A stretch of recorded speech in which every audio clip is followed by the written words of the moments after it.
Bonjour à tous. Le jour de l'Ag BaOmer, nous commémorons le décès de Rabbi Shimon Bar Yochai, ce sage extraordinaire qui a vécu à l'époque des Tanaïm, c'est-à-dire à l'époque de la Mishnah, qui figure dans le Talmud, mais qui est notamment connu pour son livre très particulier qui est le Zohar HaKadosh, dans lequel il va révéler des secrets de la Torah. Avant de parler de sa biographie, on va commencer par expliquer un peu plus en détail quelle est son œuvre et quel est ce livre, le Zohar, qui est très souvent cité, et de quelle manière ce livre est parvenu jusqu'à notre génération. Pour cela, on va commencer par deux introductions très importantes. La première introduction, il faut savoir que lorsque Hachem nous a transmis la Torah écrite, il n'a pas seulement donné un livre au Béné Israël, il n'a pas seulement donné les 10 commandements, puis ensuite dicté toute la Torah, les 5 livres de la Torah que nous connaissons jusqu'à aujourd'hui, mais également il a transmis un enseignement oral directement à Moshe Rabbeinu. Nos sages mentionnent ce principe dans de très nombreux endroits. On va le retrouver dans le Talmud de Jérusalem, dans le Talmud de Babylonie, également dans le Midrash. Et pour vous en citer un exemple, je vais vous lire ce que dit le Midrash rabbin de Shemot, où il est dit la chose suivante. Besha'a shenigla akadosh baruch hu besinai liten Torah l'Israël. Au moment où Hachem s'est révélé au peuple d'Israël sur le mont Sinaï pour leur donner la Torah, Amra le Moshe al-Aseder. Il a transmis la Torah à Moshe selon cet ordre-là.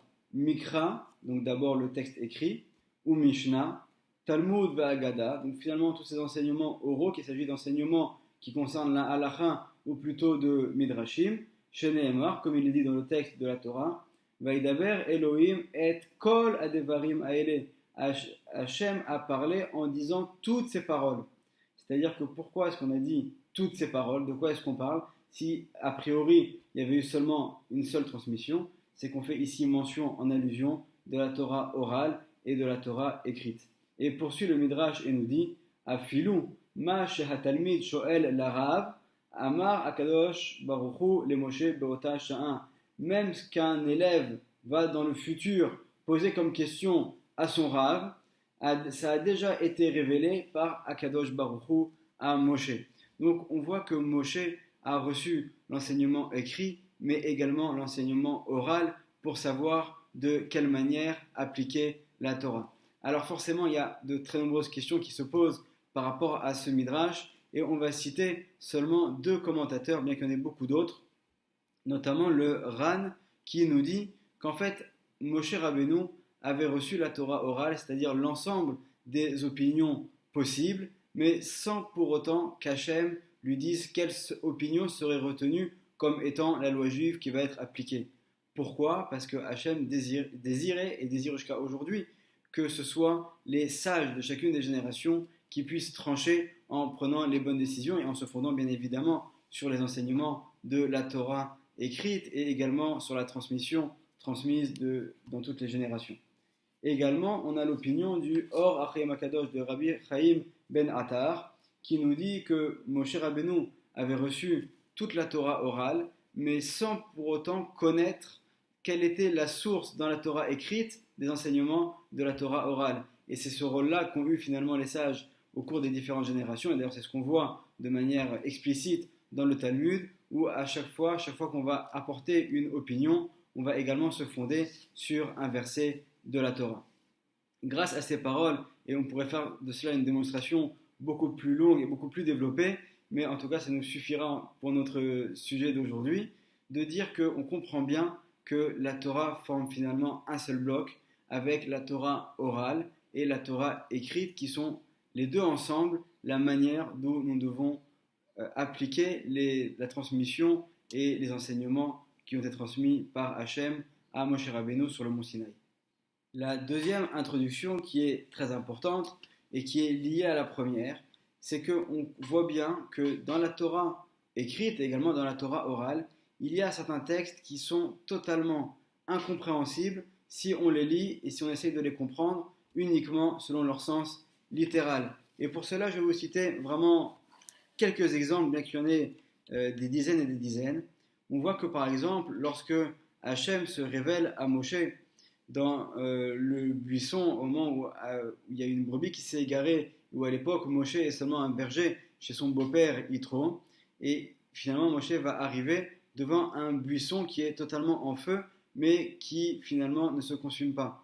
Et à ce moment-là, ça va être une révélation d'Hachem à Moshe. Et au moment où Hachem demande à Moshe d'aller pour dire au peuple qui vont être libérés d'Égypte et de demander à Paro de les sortir de l'esclavage, Hachem lui dit Heye, Hacher, Heye. On voit que Hachem se révèle avec un nom qui n'a pas été mentionné précédemment, et on aurait du mal à comprendre pourquoi est-ce que Hachem s'exprime de cette manière-là si on allait seulement selon le sens littéral. On peut également citer dans le livre du prophète Yesharia, dans le 6e chapitre, toute la révélation qu'il va voir à ce moment-là, où il parle donc d'un trône avec des anges, etc. On peut parler également du livre de Yecheskel, où il y a ce qu'on appelle le Maaseh Merkava, donc également des visions spirituelles extraordinaires dans le premier chapitre. On peut lire également dans le livre de Daniel, on voit qu'il se passe des événements assez extraordinaires, vraiment hors du commun.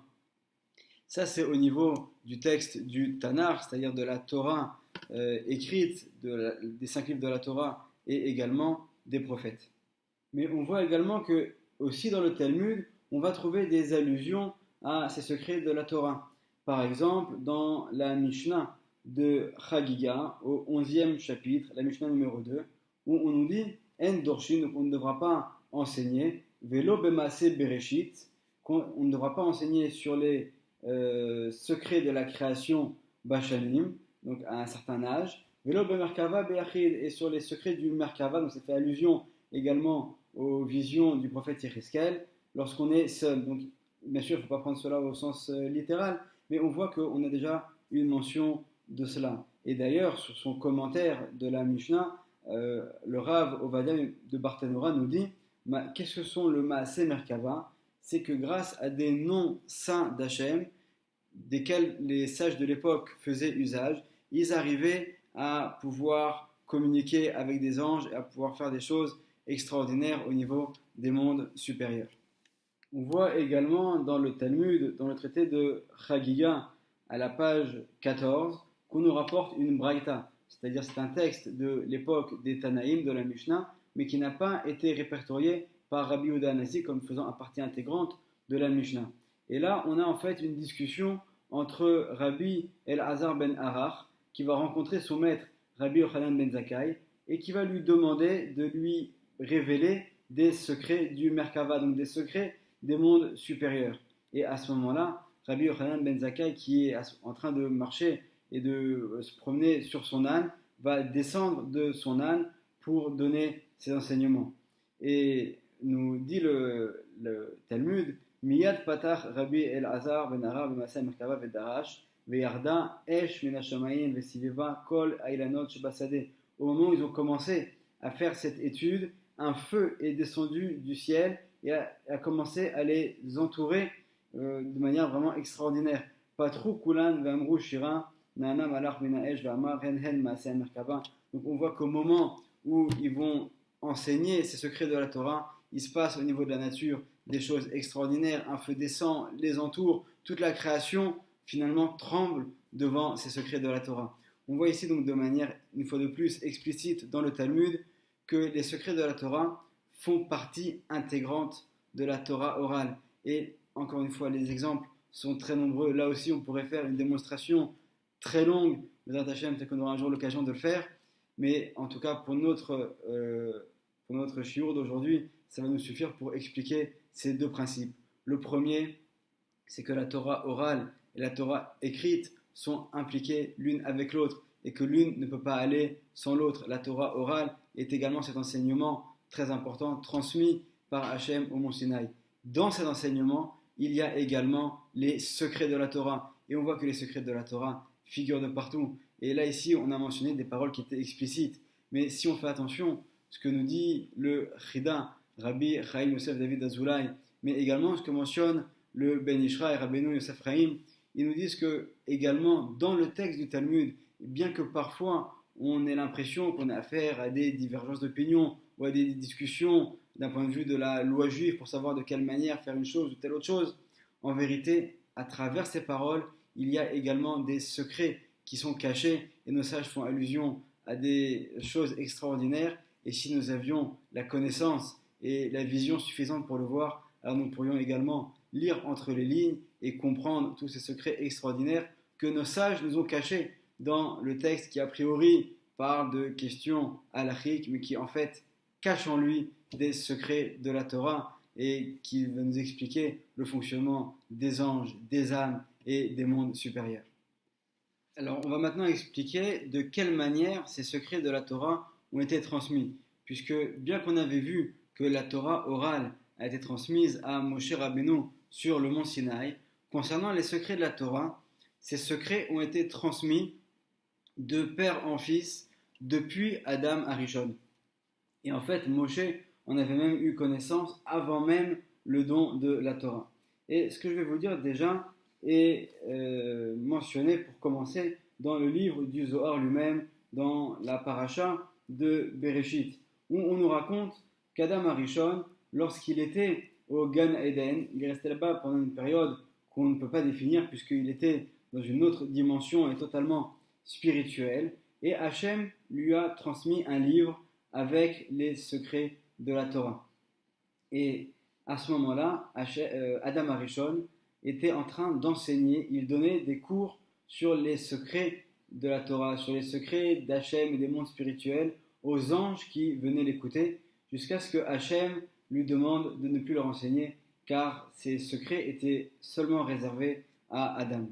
Et malheureusement, lorsque Adam va fauter, alors nous dit le Zohar, Uvsha'ata denafak Adam miginta de Eden achir be'aou sifra. Au moment où Adam Arishon a quitté le Gan Eden, il a gardé ce livre avec lui. Kad nafik tasmine letara tzale uvacha kamemare ve'ativu le kemil kadmin. Et donc, au moment où il est sorti du Gan Eden, il a commencé à pleurer et à prier à Hachem pour qu'on lui rende ce livre, puisque au moment où il avait dans le Gan Eden, il a voulu sortir avec, mais ça n'a pas été possible. Begin de la titneshe chochmeta mi beden hasha v'ishtadelun leminda lemareon. Pour ne pas que cette sagesse extraordinaire disparaisse de la transmission des hommes et pour que tous ses descendants puissent donc apprendre les secrets et connaître leur créateur.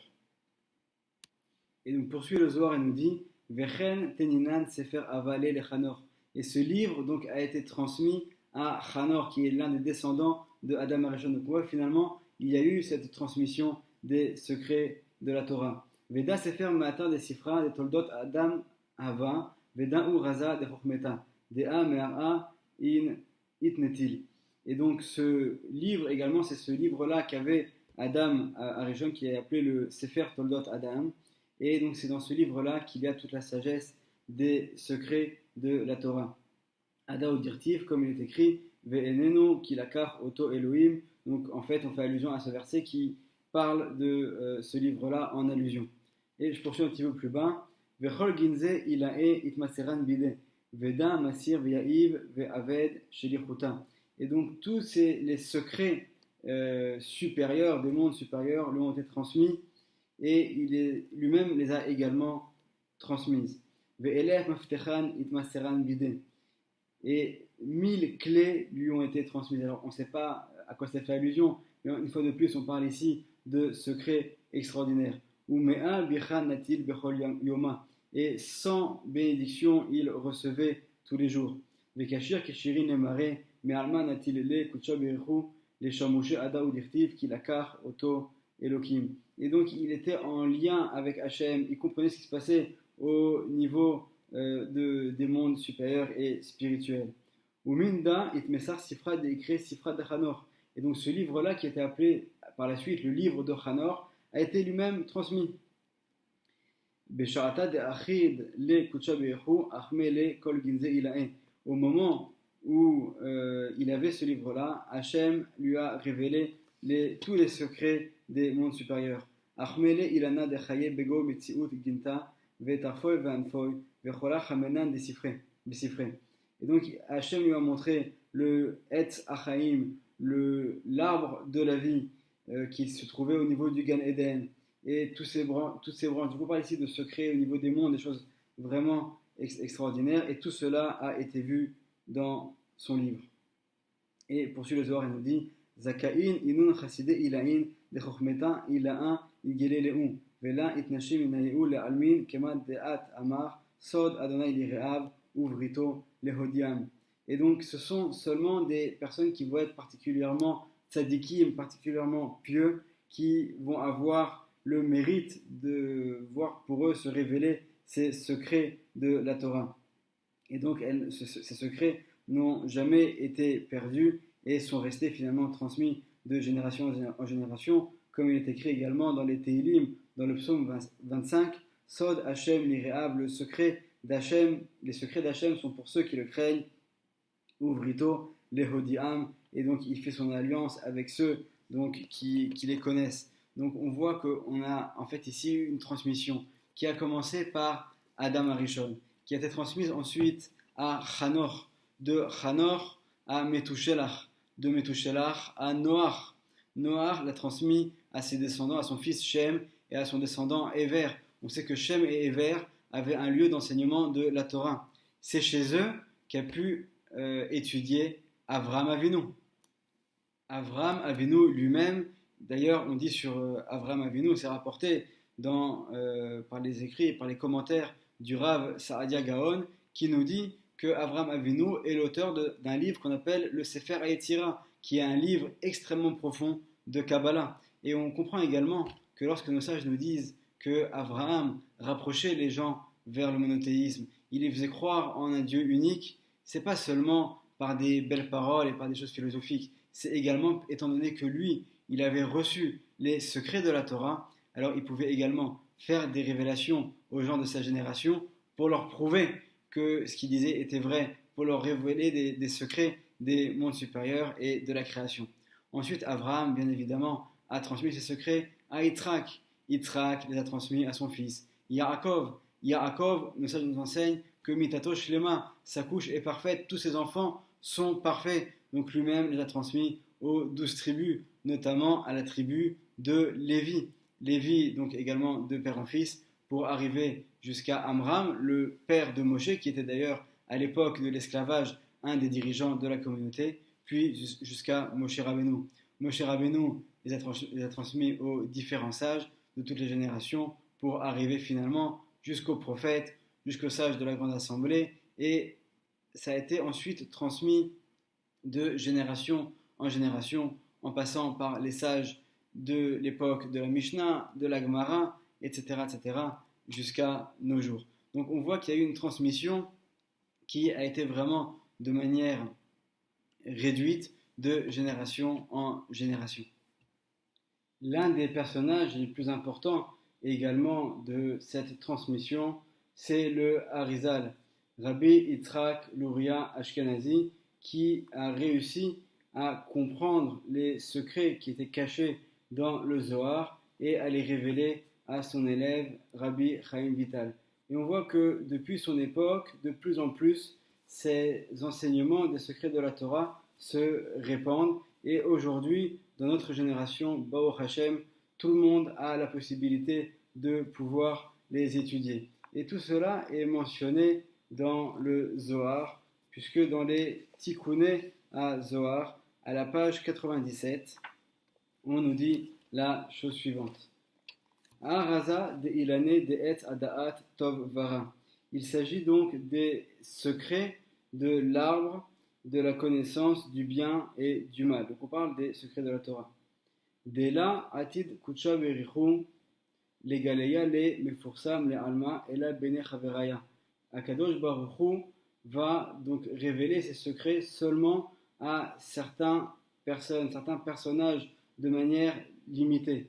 Ad deyete dara de Malka Meshicha, jusqu'à ce qu'arrive la période du Mashiach. Donc on voit que à la période qui va précéder la venue du Mashiach, on va voir donc une véritable révélation de tous ces secrets de la Torah qui aujourd'hui sont dans notre génération, Baruch Hashem, très répandus.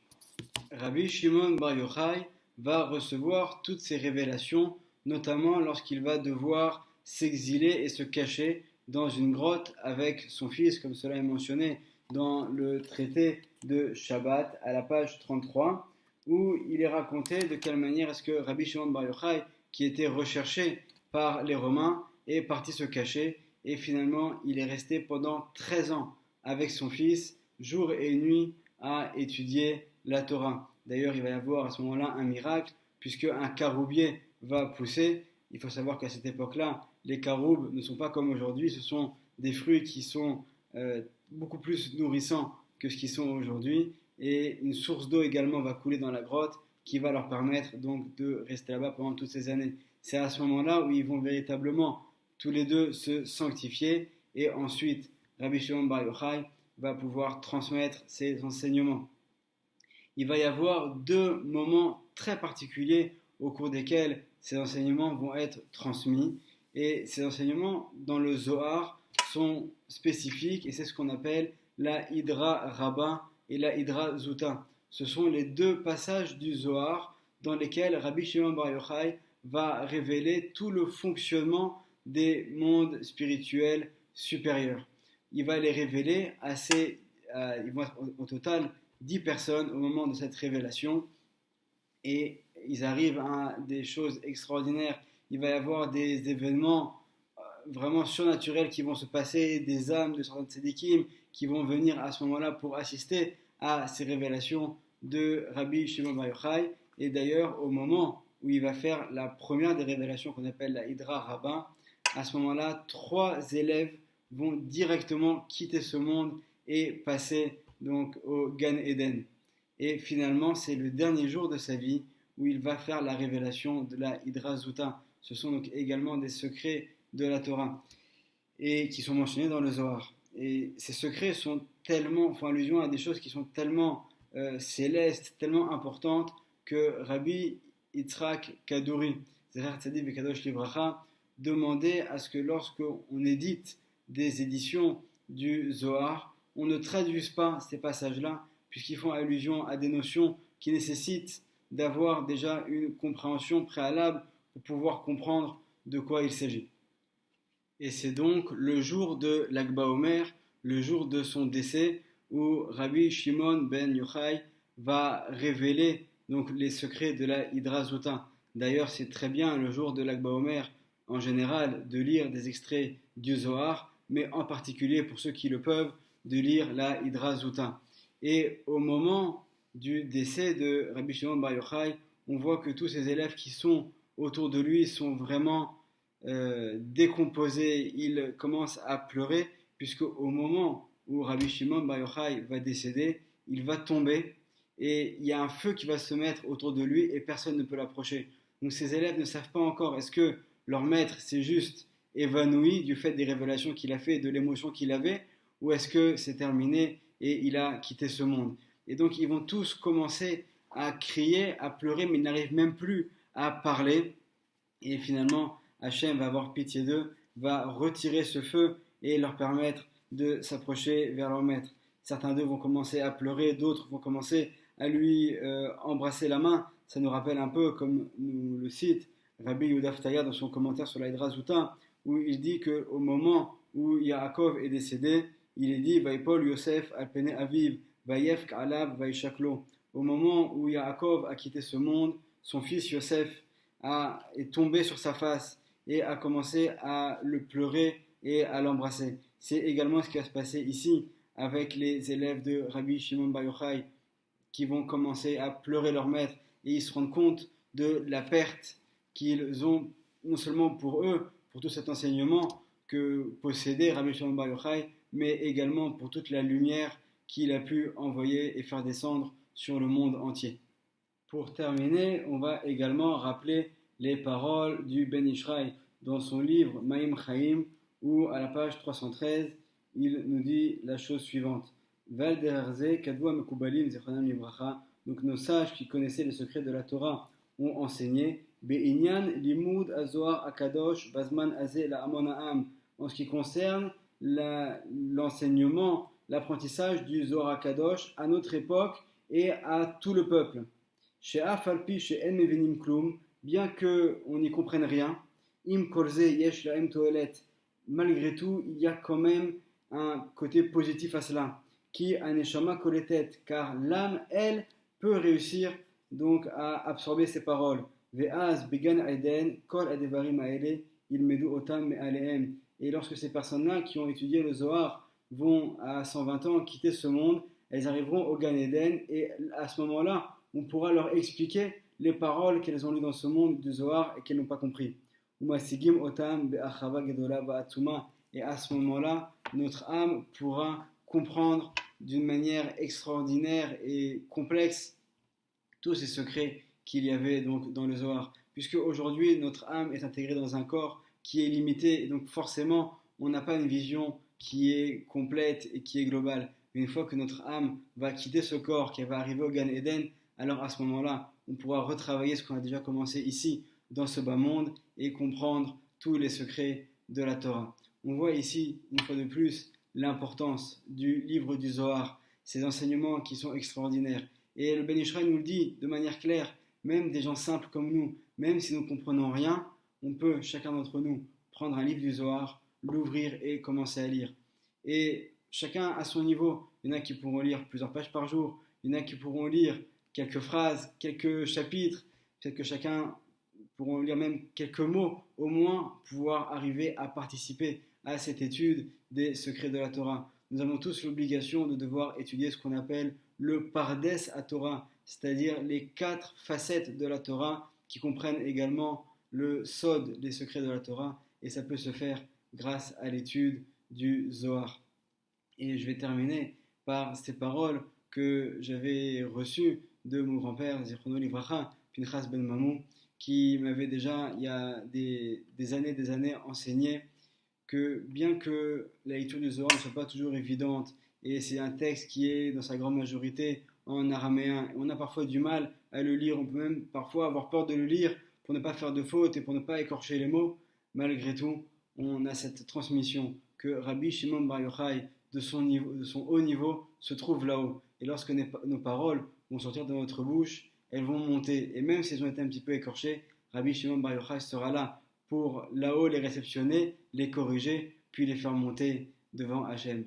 Bezrat Hachem, que le srout de Rabbi Shimon Bar Yochai puisse nous protéger et protège tout l'homme Israël, et que Bezrat Hachem, nous puissions avoir le mérite de voir la révélation des secrets de la Torah et très bientôt la venue du Mashiach et la reconstruction du troisième Beth Amikdash, Bimera, Beyamenu, Uberachamim, Amen, Ve Amen.